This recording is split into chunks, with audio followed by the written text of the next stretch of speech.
Toughest exam है India का, UPSC, उसकी 2.5 लाख की फीस को हम 7,500 में कर दिए। और सेम बहुत बढ़िया, वेरी गुड। और इंडिया के सबसे बेस्ट टीचर के साथ जो भी हैं वो अपने सब्जेक्ट में उससे बेस्ट इंडिया में कोई नहीं। और इतना के बावजूद ऐसे हम लोग को लगता होगा 7,500 बहुत कम है। एक लड़की ने कहा कि सर शाम वाले बैच को ना मॉर्निंग में कर दीजिए। हम कहे बाबू तो इतना सबके इंडिविजुअल से तो बैच ट्रांसफर नहीं, क्या प्रॉब्लम है?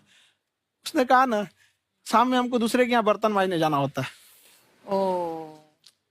तो हम लोग को लगता है कि जितना ये तकलीफ इससे कई गुना ज्यादा है। और कई बार तो ऐसा लगता है कि वो भी ना ले। एक लड़का बेचारा नदी से बालू निकालता था और वो बालू को भरता था, फिर नाव बालू को किनारे लेके बेचती थी और वो बालू भरता था, उससे मेरी फीस ले आया। हमारा हाथ कांप गया, हम कैसे फीस ले लेंगे यहाँ पर। बहुत बढ़िया। उसी दिन हमने ये प्रण लिया था कि भारत का कोई भी बच्चा उसके सफलता में पैसा उसकी बाधा नहीं बनेगी, चाहे उसको जितना भी पढ़ना रहे यहाँ पर। क्या बात। और अर्चना जी, मैं इनके बारे में एक बात, खान सर आपके बारे में मैं एक बात कहना चाहता हूँ। इनका जो स्टार्टअप है ये बूटस्ट्रैप्ड है। अच्छा। मैं साधारण भाषा में बता देता हूँ, ये सेल्फ फंडेड है। इन्होंने अभी तक किसी और से पैसा नहीं लिया है। ये इन्वेस्टर के पैसे से नहीं, इन्होंने खुद इसको बिल्ड किया है। और बल्कि इतना स्ट्रॉन्ग स्टार्टअप है ये कि मैं कहूंगा कि अगर इन्वेस्टर्स को इन्वेस्ट करना हो तो मैं इंडोर्स करता हूँ ऐसे स्टार्टअप्स को। यही सब चीजों को देखते हुए कई लोगों ने धमकी भी दिया था वहां पर। अच्छा। और उसके बाद बम चला दिए और 7-8 बम चला दिए और कुछ ब्लास्ट हुआ। एक बेचारा नया लड़का आया था एडमिशन लेने के लिए, उसकी स्कूटी उड़ा दिया।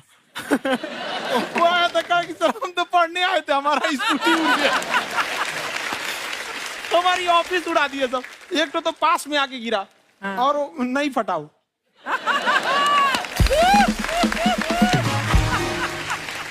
बाद में बहुत सारे लोग धमकियां दिए, लेकिन कहते हैं ना सूरज कितना भी तेज चमक ले समंदर नहीं सुखा सकता। वाह वाह वाह, क्या बात है। मैम एक्चुअली ये फीस कम करने का एक और रीजन है। 2.5 लाख 3 लाख की जो फीस में सब लोग पढ़ाई अफोर्ड नहीं कर पाते।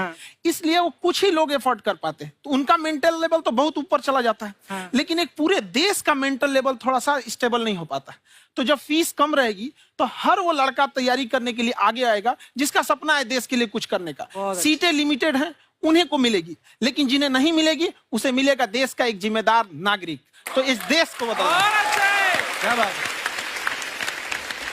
हम लोग विश्व गुरु कहे जाते थे, क्यों? क्योंकि दुनिया से लोग हमारे यहाँ पढ़ने आए थे। चाइना से ह्वेनसांग आया, फायान आया, आज कोई नहीं आता है। हम लोग का उद्देश्य एक समय आएगा जो फिर आएंगे यहाँ पढ़ने के लिए। क्या बात है। पर आप देखो अर्चना जी, सबसे ज्यादा आईपीएस आईएएस बिहार से निकलते हैं। आप देखो पढ़ाई लिखाई में पॉलिटिशियन बहुत बड़े बड़े निकले हैं। तो ऐसा नहीं है, हर जगह ऑप्शन भी नहीं है वहाँ पे, इंडस्ट्री नहीं है, खेती करेगा तो कोई खास वो नहीं रहे। ऑप्शन भी नहीं है, सही बात है। बिहार की मिट्टी में एक चीज है, जिद तो बहुत जबरदस्त है। कुछ भी नहीं रहेगा तो सब कुछ पाने का उसको जिद रहेगा, करके भी दिखा देगा। वहाँ पे कर देंगे हम यहाँ पे। विवेक सर, आपके बारे में हमने सुना एक बार आप संन्यास लेने चले गए थे। कौन वापस लेके आया आपको? फिर कहाँ तक पहुंच गए थे आप? नहीं, मैं एमबीए की पढ़ाई के बाद मैं ये सोचा था कि अपना जीवन भगवान की सेवा में समर्पित कर दूं। अच्छा जी। बहुत साल मैं वृंदावन में रहा था और गुरुकुल में रहा था। अच्छा। और वहाँ सेवा करना, बहुत अच्छी शिक्षा मिली। मैं बोलता हूँ मेरी असली एमबीए वही थी, मोस्ट ब्यूटीफुल एसोसिएशन। वाह। और मैं वहाँ भगवत गीता पढ़ी, जहाँ मुझे गीता से लगाव हुआ।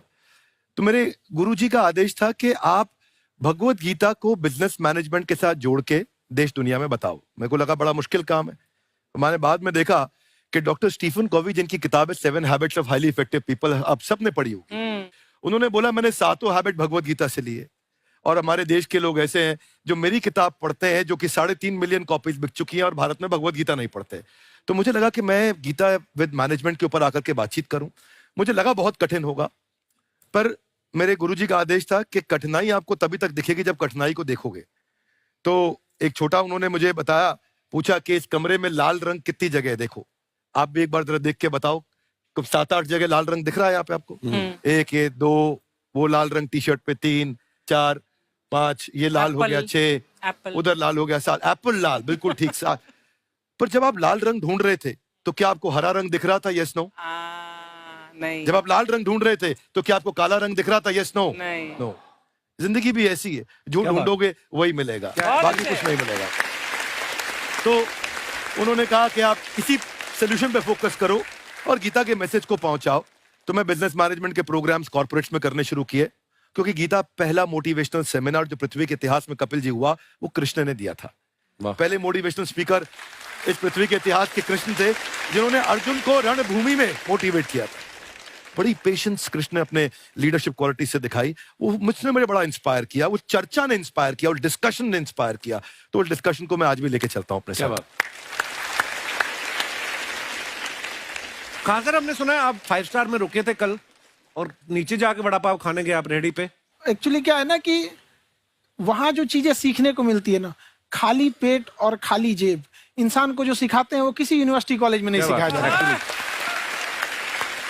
और गरीबी बड़ा बेशरम चीज होती है। तो कहते हैं कि मौत भी तू जल्दी आया कर गरीब के घर में। कफन का पैसा भी खर्च होता है दवाइयां खरीदते खरीदते। हाय हाय हाय, क्या बात है। और खान सर की खासियत ये है कि जिसको तो पढ़ना है, जिसको एजुकेशन चाहिए, वो तो इनका वीडियो देखते हैं। लेकिन वैसे भी कई लोग, जैसे अर्चना जी बात करी थी, कहती मैंने जब देखना शुरू किया तो मैंने बैक टू बैक इतने सारे वीडियोस देखे, क्योंकि आपका जो तरीका जो बोलने में, एक तो इनकी जो टोन है पढ़ाने में, और साथ साथ में जो ह्यूमर आता रहता है, तो उसकी वजह से और भी इंटरेस्टिंग हो जाते हैं आपके वीडियो। शुरुआत में हम लोग जब स्टूडेंट लाइफ में थे, या हम कई स्टूडेंट को भी देखते हैं, वो बेचारे जब थक जाते हैं तो आपका शो देखने लगते हैं। तो शुरू में हमको लगता था जब कि अरे यार हमारी पढ़ाई उसके लिए है, लेकिन पढ़ाई में थक जाता है, शो देख के नहीं थक जाता है। हाँ। तो हमने सोचा दोनों को मिक्स कर देते हैं। तो हमने उसको, और आज आपको पता नहीं हमने भी यही किया है। मिक्स करने। हमारे एजुकेशन सिस्टम में 2 कमी है। हाँ। एक एजुकेशन की, दूसरा सिस्टम की।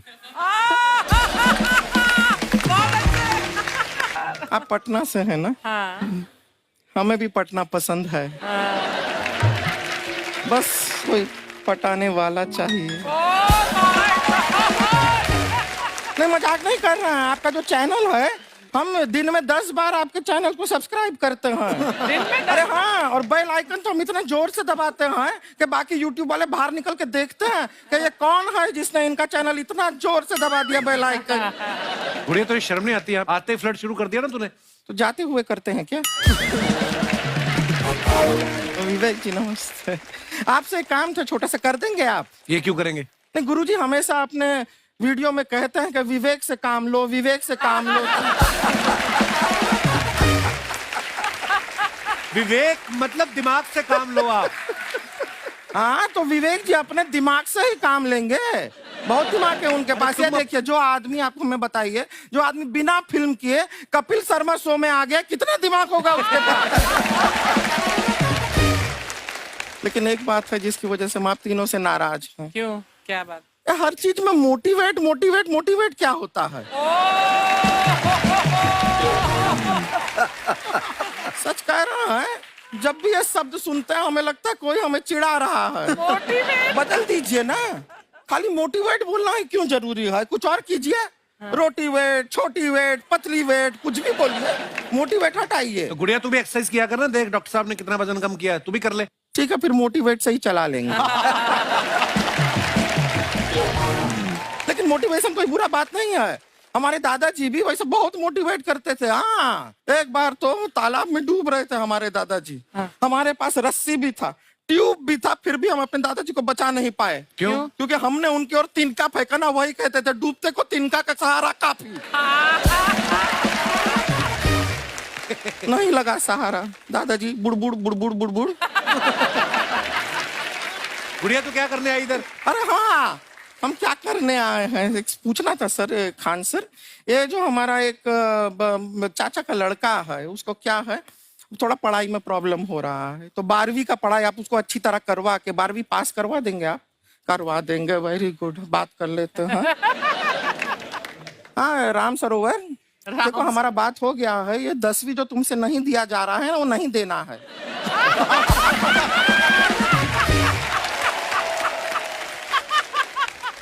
टेंशन नहीं है, 10वीं का खान सर से बात हुआ, ये सीधा 12वीं पढ़ा के पास कर देंगे। अरे ऐसे नहीं होता, पहले 10वीं पास करनी पड़ेगी, फिर 12वीं होगी ना। ऐसा कोई जरूरी नहीं है ये सीक्वेंस। हमारे मौसा जी थे, उनसे ना 10वीं हुई ना 12वीं हुई, अभी 3 दिन पहले सीधा उनकी 13वीं हुई।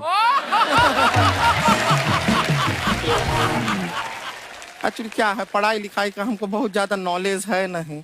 गांव में पढ़े हैं ना सर, स्कूल कहाँ होते थे अर्चना जी, गांव में स्कूल नहीं था, पेड़ के नीचे पढ़ते थे हम।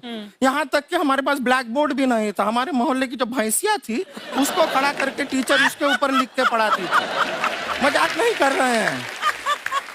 और आप तो समझ रहे हैं, अभी ब्लैक बोर्ड की एक अटैच डस्टर था ब्लैक बोर्ड का, समझ रहे हैं ऐसा, वो पीछे से आता था, लिखा हुआ मिटाता था और चला जाता था। ये तो कुछ भी नहीं है। एक बार क्या हुआ, हमारा स्कूल शुरू हुआ, शुरू होते ही 2 महीने के लिए छुट्टियां हो गई। क्यों? ब्लैक बोर्ड ने बछड़ा दिया था ना। तो वैसे आप लोग ना इतने ज्ञानी हैं, सब कुछ जानते हैं। आपसे एक टेक्निकल सवाल पूछे।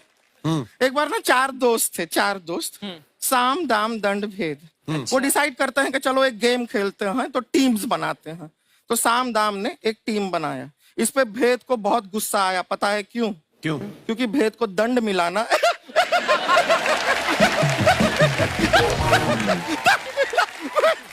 ये सिर्फ हंसती नहीं है सर, थोड़ा सा पेट्रोल पिला दो स्टार्ट भी हो जाती है। इतना है कि और भी बता दीजिए, जब हम बीमार होते हैं हम डॉक्टर के पास नहीं मैकेनिक के पास जाते हैं, और डिटेल दे दीजिए। ऐसा कुछ नहीं है सर, ये बोलते हैं खाली। लेकिन अभी एक रिक्वेस्ट था सर, हमारा एक भाई है, पुरुषोत्तम नाम है उसका, वो गांव से आया हुआ है। आप लोग थोड़ा उससे सब बातचीत करेंगे, थोड़ा उसको प्रोत्साहन देंगे। और शर्मा जी, आपसे भी एक रिक्वेस्ट था, आपसे हमने कभी कुछ मांगा नहीं है।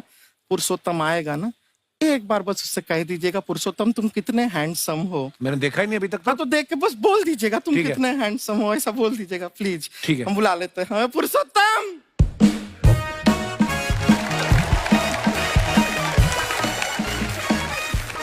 ये पुरुषोत्तम है। वाह, तेरा भाई बड़ा हैंडसम है। है तो हमारे खानदान में सब हैंडसम है, ज्यादा चापलूसी करने का जरूरत नहीं है। देखा हमारा यहाँ पे कितना चलता है। एक नंबर दीदी, एक नंबर। सब लोग हैं, नमस्ते कर दो। ये बड़ा अच्छा लड़का है, गांव में ना भैंस चराता है, इसको थोड़ा मोटिवेट कीजिए ना। नहीं तो मतलब भैंस चराता है तो मोटिवेट करके क्या होगा, शेर चराएगा बाद में। अरे शेर चराएगा तो शेर इसको चर नहीं जाएगा।